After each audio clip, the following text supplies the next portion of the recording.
Why are or aren't you religious? Serious. I was raised as a Southern Baptist. My grandfather is a preacher, retired now. I used to believe quite strongly. My faith began to fade in my late teens. One of my problems with religion is that there are so many of them. Practically every culture for all time has had their own separate religion, and each one believed that theirs was the one. What made me think mine was the right one and billions of other people throughout history were wrong and are burning in heck? I just happened to get lucky enough to be born into a family that believed the right religion? That's bulls. Clearly, religion is just an attempt to explain a frightening and complex world we don't understand. On a personal level, I had a bad experience. I had been an active member of my church's youth group for years. I got my girlfriend pregnant in high school. You'd have thought I murdered someone. Many of the people treated me like crap about it. Not everyone, of course, but enough that it hurt. Where was the undying love and compassion they preached about? I sure could have used it at that time in my life. I'm not religious because I wasn't raised in a house that ever practiced it. Religion was a non-issue in my family and I never read the Bible, so the whole idea of religion and God just didn't ever make any logical sense to me. When I was in elementary school, I was the most religious kid you would ever meet. I dragged my parents to church on Sundays. I vowed that when I got older I would give away all my money to the poor charities, and I was even thinking of becoming a priest. Then, one day during 5th grade, my teacher was dictating to the class, "Only those who let Jesus into their hearts and are Catholic will be accepted into heaven." I rose my hand and asked, "My mom is Protestant. Is she going to heaven?" "No, your mother is going to heck." I can still remember that to this day. It just completely shattered my beliefs and I went home crying to my parents. They raised heck at my school like no one's business and the teacher was forced to apologize. But that was such a major blow to everything I believed in and it really started me on the path of completely walking away from the church. That is such a horrible thing to say to a child. Someone more knowledgeable can correct me but I'm pretty sure that isn't even Catholic teaching. Raised Catholic. Went to a Catholic primary school, church every Sunday, was baptized, first Holy Communion etc. Then went to a Catholic secondary school, high school, but part of the religious studies class was to look at other faiths. Also was taking classics, the study of ancient civilizations, Egypt, Greek, Rome, and well I think this old phrase best sums it up. Study one religion, and you'll be hooked for life. Study 2 religions, and you're done in an hour. I was raised in a Hindu family and whenever I was up to some mischief, my nanny would tell me God is always watching and he would poke your eyes out if you get into trouble. I was 6 and I would think if God created me and made me get in trouble, why would he punish me for that? I don't think I ever seriously believed. Whenever we went to any temples, I would admire the sculptures and all the jewels adorned by the gods and goddesses. But that's it. A friend told me that when she went to a temple and saw the deity, she would feel a small shiver of thrill of happiness. I am not sure. Go through her. I remember thinking, dang, why doesn't that ever happen to me? I thought staring at the idol intently would make me shiver, but nope. I felt nothing. My mom is religious and my dad and older brother are not. I think that also had an influence on me. I didn't know that atheism was a thing until I read God's Delusion though and suddenly I went oh, I am one. But Hinduism does have some really cool stories. I will give you that. The mythologies are so intricately written and fascinating. I'm Jain if that means anything. I've always thought that Hinduism was less about worshipping gods and more about actual self-realization and nirvana. I'm from the UK. Most people I know are not religious. They're not even atheist. Religion simply doesn't factor in their lives. They don't go to church, don't pray, don't believe in God. When I was 12 or so years old, God was in the same place as Santa and the Easter Bunny. A story for children. Not harmful, not true. When I first went to America and met lots of religious people for the first time, it was a very strange experience. Imagine if you went to visit another country where everybody seriously and earnestly believed in the Easter Bunny. That was me visiting the Deep South. TLDR. Social upbringing. Nobody is really that religious where I'm from. Imagine if you went to visit another country where everybody seriously and earnestly believed in the Easter Bunny. That was me visiting the Deep South. That's what it's like for a lot of people from America, too. I was raised by religious parents. In a religious community in a country where religion still has power over certain political agendas and there has been huge scandals exposed in recent years, I see the harm of organized religion and always have been expected to behave a certain way under this religion. Anything else is disrespectful. Through my teenage years, certain things just did not seem to fit together. I do not like the idea of organized religion. I believe that whether there is a God or not should be a personal thing and people should just be respectful of others' views instead of trying to force them to obey what their religion believes. I agree on your idea of a personal religion. People should be free to think what they want, as long as they don't enforce it on others, though a discussion with arguments is always welcome, or influence others in a bad way because their religion demands it. I am a Christian. I wasn't raised in it. My parents never went to church. I became interested when I was in elementary school and was baptized. I moved away from the faith later and eventually accepted that I was an atheist. Last year I started to get this itch. I wanted to know more. My wife is religious, and I went to church with her because she wanted to raise the kids in the church and I frankly didn't care. That had gone on for a couple of years. But last year I picked up the Bible and I started realizing that everything I had ever known about Christianity was wrong. Christ clearly calls us to love other people. He doesn't talk about getting into heaven. He says the kingdom of God is within us and will come to earth. He filled his life with misfits and taught that we should love our enemies. He told us not to judge each other, but to help each other out. He saves us by his grace, not by our actions. People have done and said a lot of stupid stuff in his name. I read through this thread and I see so many people who have been damaged and destroyed and cast aside by their churches, and I just want to say I'm sorry. We are not all like that. The dirty little secret that many in the church like to forget is that we are all damaged and broken people, and that we should try to be better. But being a Christian doesn't automatically make you a good person. It boggles my mind that people take a faith based on humility and self-sacrifice and service and turn it into a way to make money. But they do. I hope that everyone here who has been hurt by a church or a Christian is able to find some sort of peace or catharsis. And I am truly sorry that something that was supposed to be a beacon of light in the darkness has been used to give you pain. I like your view on things, and as an atheist I can identify with some of it. I would never consider myself Christian as I won't accept any of the supernatural claims about Jesus or any other Bible character, but I can take inspiration from what Jesus is claimed to have said and constantly try and better myself using him as a kind of role model like many other role models I have.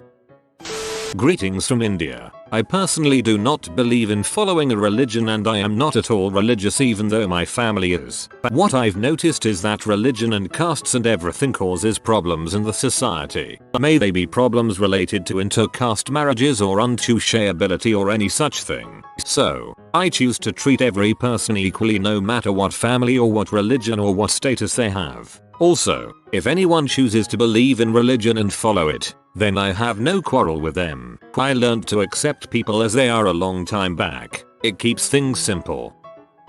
Live a good life. If there are gods and they are just, then they will not care how devout you have been, but will welcome you based on the virtues you have lived by. If there are gods, but unjust, then you should not want to worship them. If there are no gods, then you will be gone, but will have lived a noble life that will live on in the memories of your loved ones. That is exactly what I believe. If a god sends me to heck for not worshipping him properly, then he is not a god I would want to worship. My worship is trying to be the best person I can be.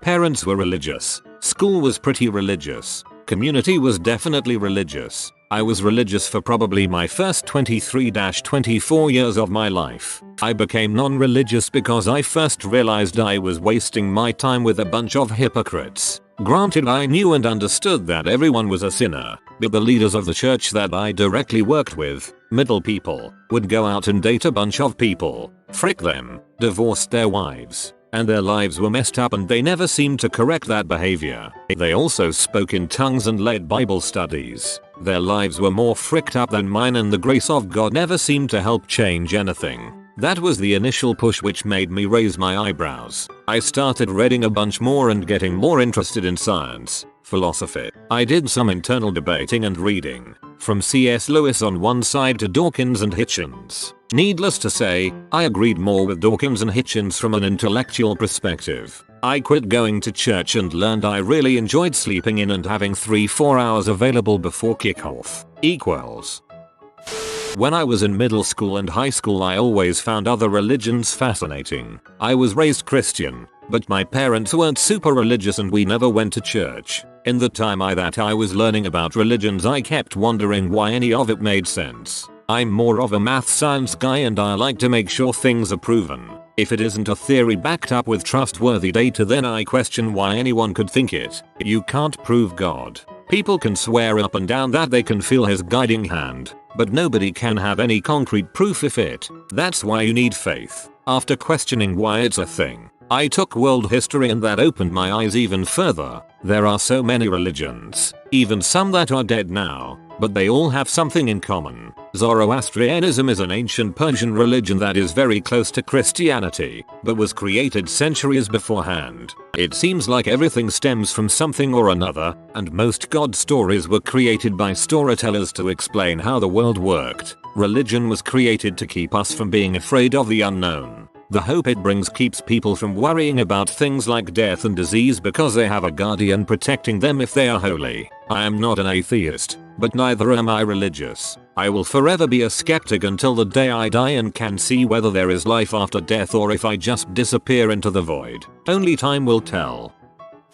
You'll get this answer a lot, I'm sure, but it simply doesn't make sense. I was raised in a Baptist family, but I've never been a believer. Why? Because no matter how much I was taught to believe, I've never had a personal experience that I could without doubt say, oh yeah, God. My aunt and uncle recently confronted me about my atheism. I asked them this: do you believe in unicorns? They said no, of course not. I asked them why not. They said they'd never seen a real living unicorn or any proof that real living unicorns exist. If I told you I could snap a pencil in half with my bare hands, you wouldn't ask me for proof because it is easily within the realm of possibility. If I told you I could do a triple backflip into a cartwheel and land on both feet, you might believe me, but you'd probably ask to see me do it. If I told you that I could leap over my workplace building in a single bound, you likely would not believe me without some proof first. Extraordinary claims require extraordinary proof. The more extraordinary the claim, the more extraordinary the proof that is required. Many religious people say, well, I've had close personal experiences with my religion. There is no doubt in my mind it was my deity, miracle, whatever, but human beings are fallible. These same people, like millions of others, have probably experienced sensory illusions such as thinking they heard someone call their name when nobody did, or seeing something out of the corner of their eye that wasn't there. Yet these trivial things get easily dismissed. So how can I take the personal experience of a fallible human being as proof that their religion is true, their deity exists, when we all know that the force of belief in the human mind allows us to play tricks on ourselves? Show me measurable proof of anything that I could unquestionably relate to a religious experience, and then I'll start seriously rethinking my position. Life is scary. Bad crap does happen for no reason. But facing the unfair realities of life and death and coming to terms with it is extremely challenging for people, especially when your entire paradigm gets shaped for you from the time you're born to the time you become a free-thinking, independent person. It basically requires going back to square one and rethinking things all over again. That is super scary and difficult and requires a lot of mental fortitude, intellectual honesty, and persistence. I do not say that with the intent to put down anyone who is religious or belittle their beliefs. The fact is that I completely 100% know myself that looking into the existential void is scary, and that religious faith brings a comfort with it that can help shelter a person from that. I just personally cannot be intellectually honest with myself and do that no matter how scary it might be. I wasn't raised in a family that was religious. My parents gave my sister and I the option if we wanted to, and we did go to a few churches with friends for the experience. Ultimately we decided not to be, though. I chose not to be, not because of my lack of faith in God. I simply didn't feel that the church was something that was required for any faith I chose to have. My current views are not to have 100% faith in any known religion we have. I don't feel that only one religion is 100% right and all the rest are wrong. I believe there is a higher being than ourselves, But that could be God, aliens, who knows. I believe in being as good a person as I can be and in not judging others for their own views. I don't believe in the ideas of heaven or heck, but I do believe that after death we evolve into something greater than we are now. I'm satisfied with this. 3. I had an interesting conversation with a minister a while back. She said, I don't believe in a physical heaven and heck, but that you can make someone's life a heaven or heck. That seemed like such a better way to phrase it than the literal, physical representation of heaven or heck. Because the foundations of religion seem logically inconsistent to me, or, at least, more logically inconsistent than other options. I am religious because it makes me happy, simple as that. It comforts me to think that someone, somewhere, is watching out for me. Yeah, you don't need religion for that, but it helps me through tough times. It really is that simple. I am not religious. I will preface that by saying that I am also not an atheist. I was raised in a Methodist household, and our church was very liberal and tolerant. Nonetheless, as I reached my mid-teens I found myself desperately wanting the depth of faith I saw in others. I took to message boards and chat rooms, spoke to those of a myriad systems of belief, and it always came to a point where my questions ended with a singular response. Well, you must have faith. For a time after that, I ascribed to atheism, believing that it was the logical course to take. As I grew into an adult, I found that men who declared themselves atheists practiced the same sort of bias and discrimination as I had seen from the far more prevalent Christians I grew up around. I'm 23 now, and with the aid of our wondrous internet and a plethora of books, I've been able to examine both history and faith, and my personal deduction is that it all comes down to being human. We're intelligent animals, but we're still limited in our understanding of many topics.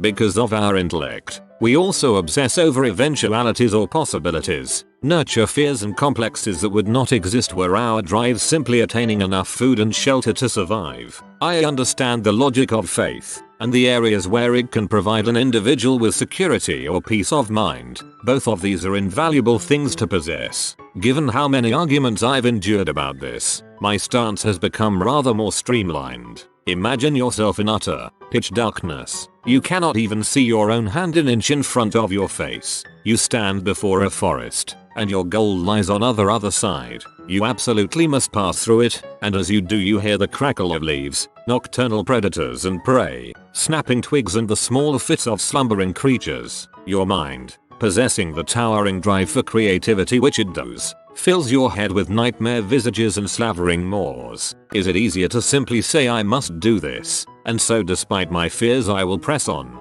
or to give that fear up? To believe that your actions are ordained, that you are defended by some force beyond your understanding or reckoning? That to simply clutch at a talisman or invoke a name carries with it the power to see you safely on your way? It is my humble belief that faith of one stripe or another will exist until mankind eradicates every gap of knowledge in the known universe. So long as those gaps exist, fear will fill them and men will do their best to plaster those fears with duct tape and faith. For me, to simply exist with the functions of a human being is enough. I do what I can to thrive in the moment, and take great joy and comfort in the simple mechanics of living, breathing and feeling the sun beat down upon my back. I would love to have the certainty provided by a deep and abiding faith, but it remains beyond me and probably always will. TLDR, I am, which is enough. It is my humble belief that faith of one stripe or another will exist until mankind eradicates every gap of knowledge in the known universe. So long as those gaps exist, fear will fill them and men will do their best to plaster those fears with duct tape and faith. This hit home for me. Whoa. I was never a huge fan of organized religion. I used to be that butthole atheist, but I've calmed down a lot since becoming a huge fan of astrophysics. Just the vastness of the universe inspires enough awe within me without having to marvel at a deity. The universe is my deity in a way. I also don't believe in an afterlife. Most people are scared to death of the fact that once you're dead, that's it. No more you. Period. I feel the opposite. The idea of simply unbeing once you're dead gives me a great amount of inner peace, as I struggle with mental health issues, and I look forward to the day when I no longer am, residing in nothingness and silence. Science serves as my dogma and its philosophical implications serve as my afterlife. Knowing the matter that comprises my body will eventually be a part of the earth is my idea of reincarnation, and it gives me enough comfort without the need for religious authorities, prayer sites, or ancient texts. You have been visited by the skill papa, replied Jit God Papa for good skill. Thanks for watching. If you are new to the channel, you can subscribe. I publish new videos every day. Until then, check another video, or don't. Either way, have a great day you magnificent people.